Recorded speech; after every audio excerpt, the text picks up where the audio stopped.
On va revoir ensemble les principes de la factorisation en se basant sur la méthode de Horner parce que c'est celle qui va être la plus utile ici. Mais au départ, on doit toujours regarder les termes et les identifier. Donc pour identifier les termes, on doit voir les plus et les moins. Donc ici on voit qu'il y a 1, 2, 3 et 4 termes. D'après ce qu'on a vu en classe, la première chose à faire, une fois qu'on les a identifiés, c'est de mettre en évidence. On vérifie, il n'y a rien en commun entre les 4 termes, donc je ne peux pas les mettre en évidence.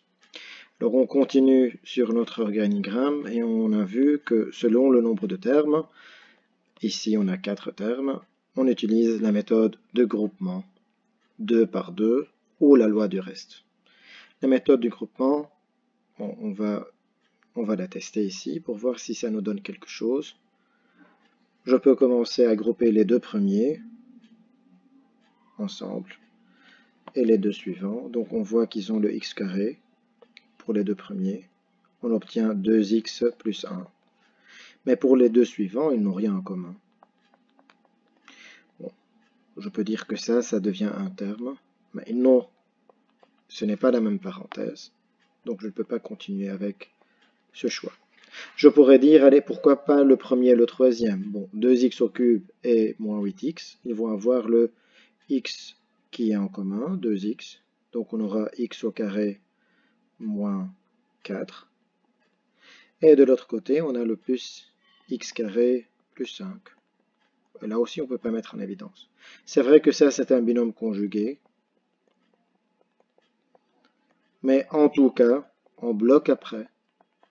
Parce que si j'identifie ces deux termes-là, ils n'ont rien en commun. Donc je bloque aussi. D'ailleurs, j'ai dit en début de cette vidéo donc qu'on va utiliser la dernière méthode qui est la loi du reste et avec la méthode de Horner.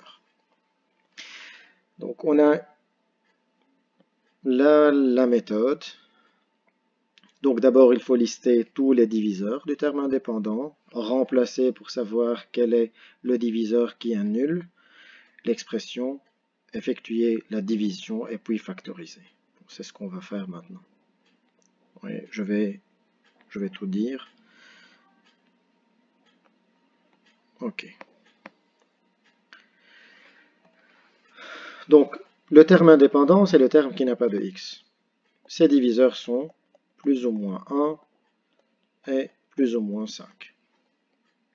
Alors, on va commencer à remplacer le x par des valeurs. On va appeler ça a de x.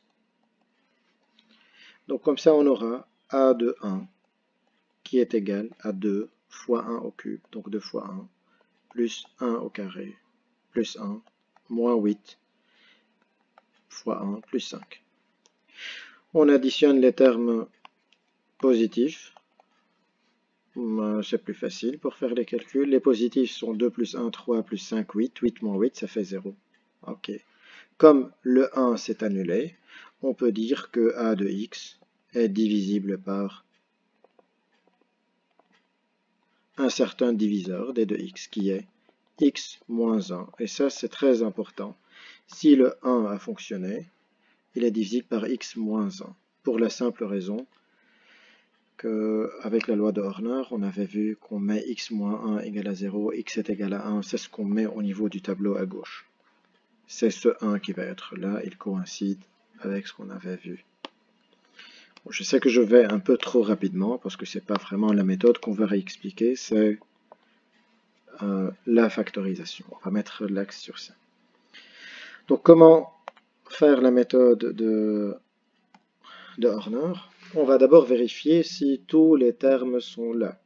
Est-ce que c'est un polynôme complet? On voit que c'est un polynôme de degré 3, x au cube. Donc j'ai le x au cube qui a un coefficient 2. Le x carré est là, il a un coefficient de 1.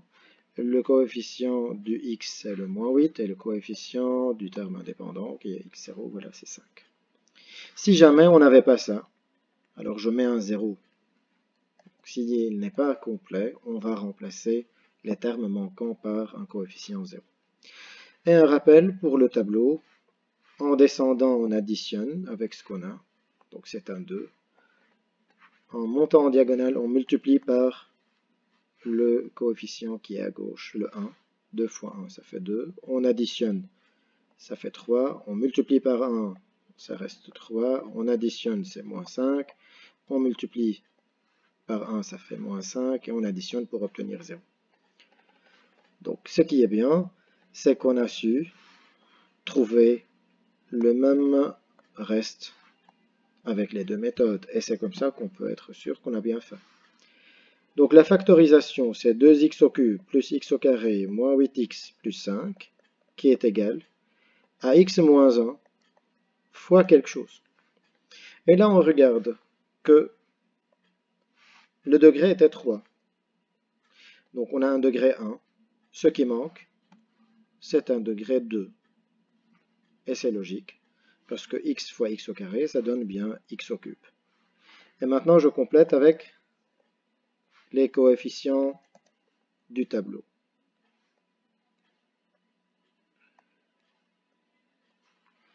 Donc le coefficient du x carré, c'est le 2. Le coefficient du x, c'est le 3. Le coefficient du terme du indépendant, c'est le moins 5. Bon, dans le chapitre des polynômes, on voyait qu'on mettait un plus 0 qui est le reste. Mais ici, comme c'est divisible, c'est inutile de mettre un reste. Voilà. Donc ça, c'est la méthode de Horner.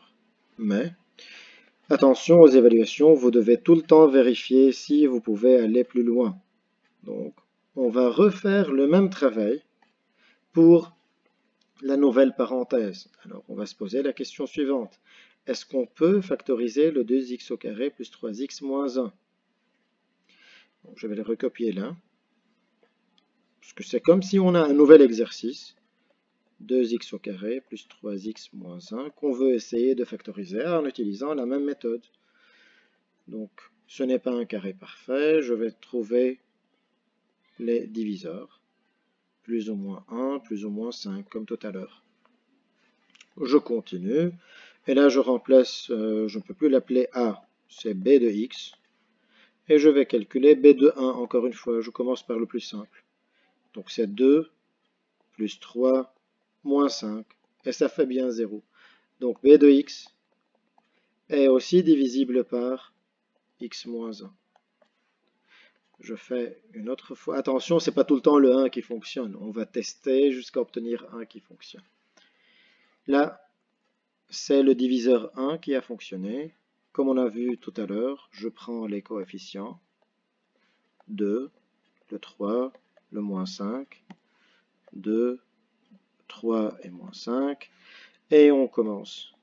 La somme en descendant. Quand je monte, je multiplie par le coefficient qui est 1. J'additionne. Et voilà, je multiplie comme on a expliqué. On trouve ça. Donc, le 2x carré plus 3x moins 1 va être égal à x moins 1 fois, et comme on a vu tout à l'heure, on va se baser sur les nouveaux coefficients, 2 et 5, et en complétant avec le degré qui compte. On avait un deuxième degré, on a pris 1, donc il reste un degré 1. Donc 2x plus 5. Attention, ce qu'on vient de faire, c'est la factorisation de 2x carré plus 3x moins 5. Mais ce n'est pas notre fonction de départ, notre équation plutôt de départ, c'était le 2x cube plus x carré moins 8x plus 5. Il avait déjà ça. On avait déjà factorisé pour trouver. Donc la réponse finale va être x moins 1 fois x moins 1 fois 2x plus 5. Ou x moins 1 au carré fois 2x plus 5. Ça, c'est la réponse du calcul premier. Donc, on ne doit pas appliquer directement le tableau et de dire j'ai fini. Il faut tout le temps vérifier si la nouvelle parenthèse obtenue, surtout si elle est de degré 2 ou plus, si on peut toujours la factoriser.